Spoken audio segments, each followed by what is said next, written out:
Hi, welcome to the Confessions in the Home Office podcast. My name is Wendy Hill, and I have been working out of my home office now for almost 20 years. I started and I've been running a marketing consulting company, Market Momentum. Started in 2005.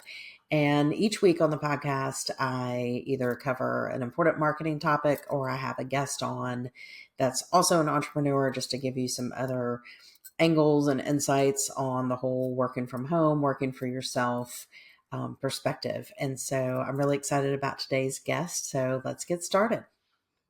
So this week we have a really special guest. This is a friend of mine since when the early Freshman year. 90s, Catherine. Yeah. This is Catherine Garrison Davis. She's one of the owners of Denver Downs Farm in Pendleton, South Carolina.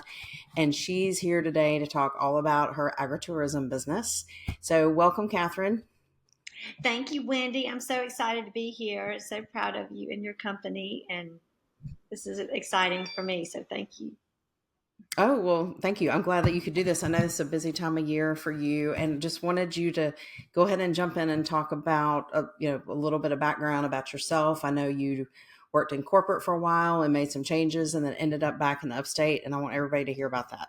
Oh, sure. Okay. Yeah. So I went to Clemson and got my marketing degree. And back in the day, it was really a hot thing to get into pharmaceutical sales. So I was a pharmaceutical sales rep for Johnson and Johnson and did well in that industry for 12 years. I was a hospital rep, covered a lot of South Carolina and Georgia and North Carolina. So I was traveling a lot. And then along comes children, and that changes things a little bit. So I took a step back from my corporate world and stayed at home with my children for several years. And during that time, our family farm, had started getting heavily involved into agritourism. So I started increasing my efforts with that, and really have been doing that now since 2006. So, Oh and my each gosh. year we get a little bit bigger. So now it's a full-time job now. My children are a little bit older, so it makes it a lot easier. And I was doing a lot of it remote. I lived in Charleston for 20 years, and I would just travel, do most of my work on the computer and planning, and then just travel to the upstate for events at our farm. And then I decided to move back to the upstate and be right here at the farm. So I'm right in the middle of everything. And since I've been back, we've really been putting more investment in, and it's really taken off the past 5 years, and it's growing. It's a great business. We're real proud of it. So when we were in college, it was still dairy and crops, right? Mainly at Exactly. Denver Downs. Yes. And then, so talk a little bit about how you changed into agritourism. Okay, and I'll give you like the history of the farm. So Yeah. the farm's Denver Downs has been in the Garrison family for over 150 years now. Our great grandfather our great grandfather W.D. Garrison, he came back from the war between the states, and he had $1 in his pocket. So he went to work for a local cotton mill. Back then, a lot of cotton mills had their own farms. So he was a farm manager for several years, and he saved up money and he bought his own farm. He bought 200 acres on the side of a little dirt road called Old General's Road, and that was in Anderson County. And he had 11 children. So back then they didn't have tractors in 1869. So he had built a big family and farmed that land, 200 acres, mostly cotton farm. But I imagine they had a general crops and things to support the family. And then our father, my dad's name is T. Ed Garrison. So Clemson folks will know that name. Dad Absolutely. came back from World War II. Well, he was part of the Clemson called the War Class. So when they were seniors, they Pearl Harbor happened, and the entire senior class at Clemson stood up and volunteered for service in World War II. So 5 months later, after that, they were in training and heading off. So he was in the Pacific arena for World War II. He came back and bought dairy cows. So he did great things in his career, built up a really large dairy farm. We were the second largest dairy in Anderson County, and Anderson was one of the top dairy counties in South Carolina. And during that time, Dad also got involved with serving his community in politics, and he was a state senator for 35 years. So he did a lot for Wow. agriculture, for Clemson, and for economic development. So the arena at Clemson,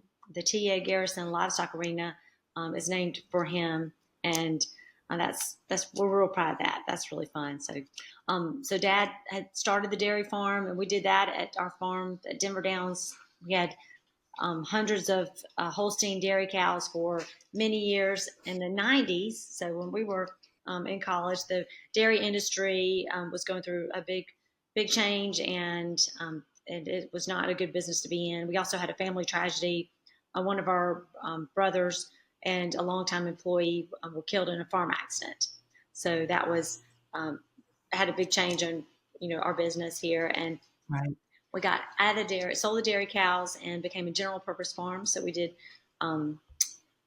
just row crops, and we had a produce market. We sold produce and Black Angus cattle for the next 20 years. And but also during the dairy time in the 1960s, our mom, Juanita Garrison, she started giving tours of the dairy way back then. So we've had school groups coming to the farm. That was very forward thinking for Mom to give school group tours way back then. So we continued with that.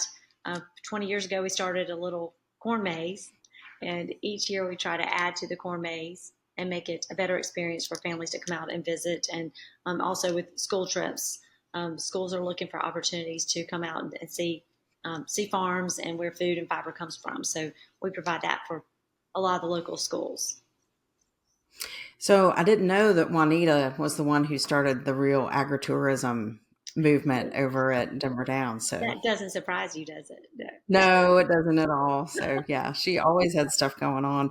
And I would say when we go over to Denver Downs, I mean, it's someplace you can stay all day. I mean, used to you could go and stay for 2 or 3 hours, and now you can go and make a whole day out of it with your family or just kind of a date night or whatever. So you guys have done a great job with it. Thank you. Yeah, we keep trying to get better and better and make it a great experience for everybody to come out. And I think we're doing that. So we're adding to it each year and making it better. So this year we think it's like our 23rd year of doing the fall festival. So That's it's been crazy. I can't believe how much time has passed. That's a little scary. the funny thing is, a few friends from Clemson, that had moved away and come back, and they come out to the farm, when we've got a band on Saturday night, and see all that's going on. And they asked me, "Was this going on back when we were in college?" And I'm like, "No, this was not going on back. You would have heard about it, and we probably would have been out." Right. We would have all been out there. That's right. That's right. So, what do you like best about agritourism? I mean, I know you've grown up in farming, and that's really been, what everybody in your family has done for the most part. What do you like most about it, and then where do you see it going with Denver Downs and just in the industry in general? Yeah, that is a great question. So, some of my siblings and I, we went away and worked in the corporate world and did other things, Right. and now we've returned back to our farm. So we are, back to our roots, and we, have seen what's going on in the world and done great things out there. We're bringing our skills that we've learned from other jobs back to the farm, and we are proud of our farm heritage, and we want to keep that going. We want the land to be productive, and so we're thinking of creative ways that we can make it prosperous, in today's market. So we are using the skills that we've learned, back in pharmaceutical sales, like a lot of organizational and event planning things that I had to do. I'm using those here at the farm, and also just serving customers and being professional about dealing with groups. That really helps. This versus if I'd gone right from college into the tourism with our farm, I wouldn't have the same perspective as I do today. So it's Well, go ahead. yeah. Go I ahead. was also thinking about how you don't just have the maze now, you've expanded it so you can have revenue streams coming in year round. So talk about some of those things. yeah, so we're always willing to try new things at our farm. We're wanting to be a cutting edge and see what the next thing Right. offer. So we have done concerts at our farm. We found that you can make money with concerts, but you can also lose money with concerts. So we're Right. very selective on what concerts we have at Denver Downs. We do have live music, every weekend during our fall festival. So with so that gives everyone a little taste. We are going to do a Christian music concert the end of October. That will be the first time that we've had a Christian music band here. Okay. So that's October 27th. It's Jason Crabb, and he is a Okay. two-time Grammy Award winner. So we're excited about trying out, having, and there's also going to be a comedian there that day. So we're excited about trying out, having a Christian concert here. Um, so we also like having, we know Oyster Roast are a big thing. Living down in Charleston, I know how much everyone enjoyed Oyster Roast. So we bring a little taste Right. of the Low Country to the Upstate for that. And we've been doing an Oyster Roast for several years, being a fundraiser for a local food bank. And in the spring, we do big Easter egg hunts. And it was funny. So I would tell, back when I lived in Charleston, I would let my friends would know I was planning an Easter egg hunt. And it was funny that, a few people thought that, I meant like an Easter egg hunt with like, 15, 20 people there. I'm like, Right. not going to be a good event if I have 15 or 20 people there. But we have Right. like 20,000 eggs. It's a big Easter egg hunt. And it's the ultimate Easter egg hunt. So anything that you could possibly imagine for a really great Easter egg hunt, we've got it. We've got it all set up. So we love doing our Easter egg hunts. And then flowers are a really hot thing with agritourism. So Okay. people love coming out to pick flowers at farms. And I know I love flowers. And our mom, Juanita, she was also a writer, and she wrote a gardening column in many of the upstate papers and wrote several books about gardening. So she's passed away about 5 years ago, but and I know she just looks down on us and just loves that we're doing so much with flowers. But we do a sunflower festival in the summer for 2 or 3 weekends. And that brings in people from all over the country. People love coming out to see our sunflowers. We've tons of different varieties of flowers, and we have vendors that have things related to sunflowers, which people get a kick out of. They love that. And then also in the fall, we have sunflowers and zinnias and pick your own bouquets, many different varieties of flowers. So people just love that. So it leans towards people's desire for, getting out and harvesting something so they can cut flowers, take home a bouquet with them, Right. and beautify their home. So we also have That's so mums. awesome. So that I didn't mention the mums. So we plant thousands of mums in the summer and then sell them in the fall. So we'll plant a little tiny little plant plug in a pot and irrigate, feed it all summer, and then in the fall it's this jumbo, big, gorgeous mum. So that people are getting to know Denver Downs as the place to come to get their mums in the fall. So when we turn off the recording today, I need some help because every time I buy mums from you, I kill them, and I don't want to do that. It makes me sad. So I do not have a green thumb, so I do need to talk to you about that. I made a note about that earlier. Um, so what advice do you have for people that are getting out of corporate and decide to get back into like a family business, or, I mean, you even know, like with us, we've got land we've been talking about doing something with at some point. I mean, just in general, is there any advice you give people of things to watch out for, things to go for? I mean, I I'm think just always interested to hear. Oh yeah, I think it's great to do something on your own land because you're going to be you've got a passion for it and you want to make it something really great, and it lends towards being creative and coming up with really cool ideas and being having a really authentic business. So I think about the skills that you have that you've Right. learned or developed over the years and how you can utilize those in a new business venture, and also think about what you are willing to spend money on for entertainment or tourism, or whatever, what you would be willing to spend money on. And then that's probably the same as what other people would be willing to spend money and spend their time doing. So You got to think about where people are going to spend their money, and also how you want to spend your day. If you're thinking about, getting into microgreens, or you're going to be Mhm. growing, if you want to do apple trees,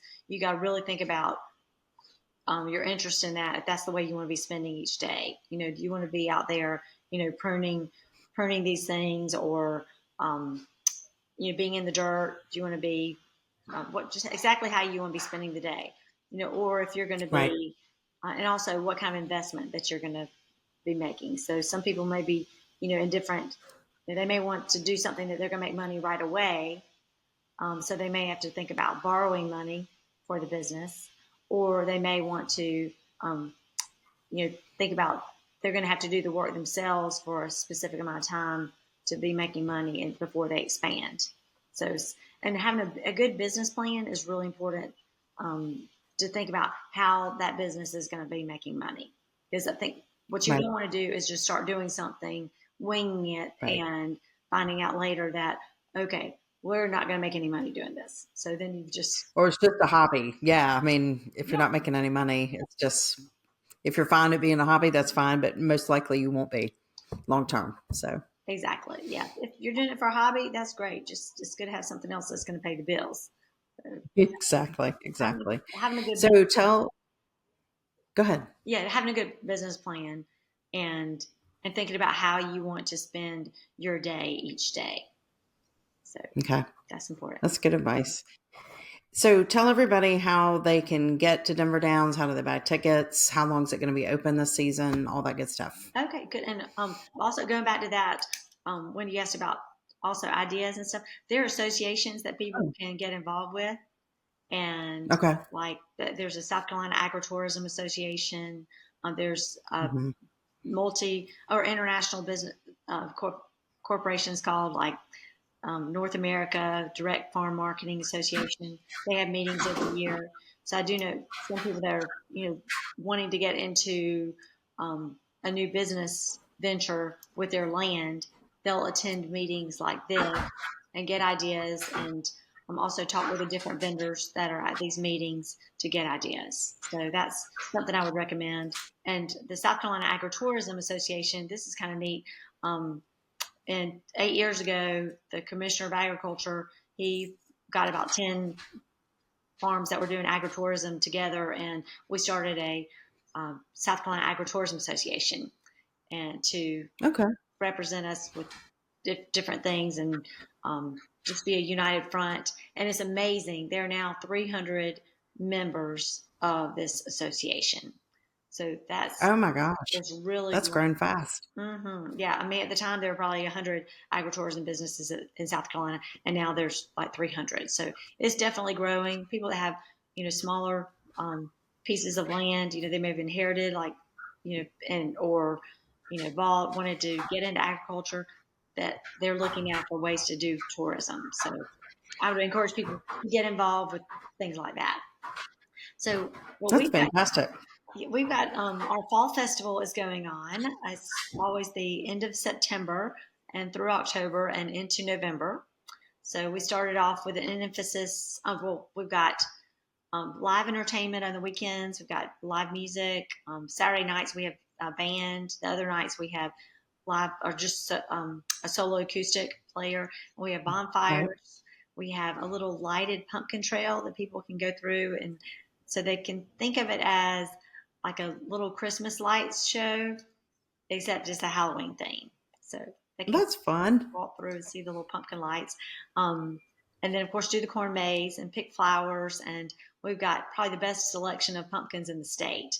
So we used to grow pumpkins, but now we have a farm in North Carolina that grows them for us, and we ship them down. They do a much better job growing the pumpkins. It's not as hot and humid up there in Right. the mountains as it is down here. So the the pumpkins they're better quality pumpkins than what we would typically grow. So they'll well, people can pick out their pumpkins while they're here at the farm. We've got great food. We've got barbecue sandwiches and hamburgers, hot dogs, typical kind of fair food, funnel cakes, and for adults we have a barley and vine beer garden, so people can enjoy our nice little beer garden. We've taken a silo and turned it into a bar. which people get a kick out of. And our famous drink there is called a fall frosé. So it's an apple cider wine slushy. And I've had some frosé and I enjoyed it very much. So it was good. I'm just amazed. Every year there's more and more. Just when I think you've kind of maxed it out over there, then you surprise me and come back and do even more fun stuff. So I think that's fantastic. Oh yeah, and we've had like coming up with ideas. So we have belonged to an association of farmers that have corn mazes across the country, and so there's a meeting in Atlanta, and while there are like 500 farms getting together in Atlanta, and they came up to our farm for a little outing, and um, several of them mentioned that the only thing they thought we were missing out of all the activities that we have, like the zip lines, the slides, or the small slide, the uh, ball zone, jumping pillow, cow train, things like that. They said it'd be great for you to build a giant mega slide. So we did. We pushed a big hill, or had it um, had like big trucks and stuff come out there and redo the whole field, and we made a giant slide. It's 250 feet long, and you sit on an inner tube, so kind of like snow tubing, but without the snow. Right. So that's been a big hit. That we added that 2 years ago, and this year we added paintball. So we know people Oh, love. I didn't know about that. Okay. Mm-hmm. So we know we were looking for more things for like teenagers, or Yeah. we're always looking for things for parents to do with their children, and so the paintball gallery has become a really big hit. We're glad we put Wow. investment into that. That's awesome. Well, I'm hoping that we will get out there in the next couple of weeks. I always enjoy coming out there. It's great to just get outside and do something all day, and y'all do such a great job. And you smile and you laugh and you don't look at your phone and think about work, and It's like a good tired when you get home because you've been outside, and it's a good thing. So that's Mhm. awesome. Well, that was all great info. I appreciate it so much. Absolutely. So, and people can get tickets on our website. It's denverdownsfarm.com. So that's got all our opening times and how to get tickets. Well, that sounds good. Make sure you get over there to Pendleton to Denver Downs Farm. What's the last day? What, November? November the 10th. So Okay. November 10th. Then the last 2 weekends, which are beginning of November, are going to be our Cider Fest. So we're going to have an emphasis on cider. So we'll have hot cider, cold cider, hard cider, and we'll have different little apple themed games going on and some vendors. So in addition to all the regular activities that are going on, so we're adding that to our calendar this year, and hopefully it'll be something people will be interested in and come out and have fun. Well, good. I'm going to have to put that on my calendar too, because that sounds right up my alley. So, well, thank you so much, Catherine. And this ends this episode of Confessions from the Home Office. Definitely check out Denver Downs, and you'll see Catherine there when you go. A lot of times she's running the pig races and making announcements and keeping everybody in line. At Denver Downs, you can always see her. So, thank you so much, and I'll see you next week.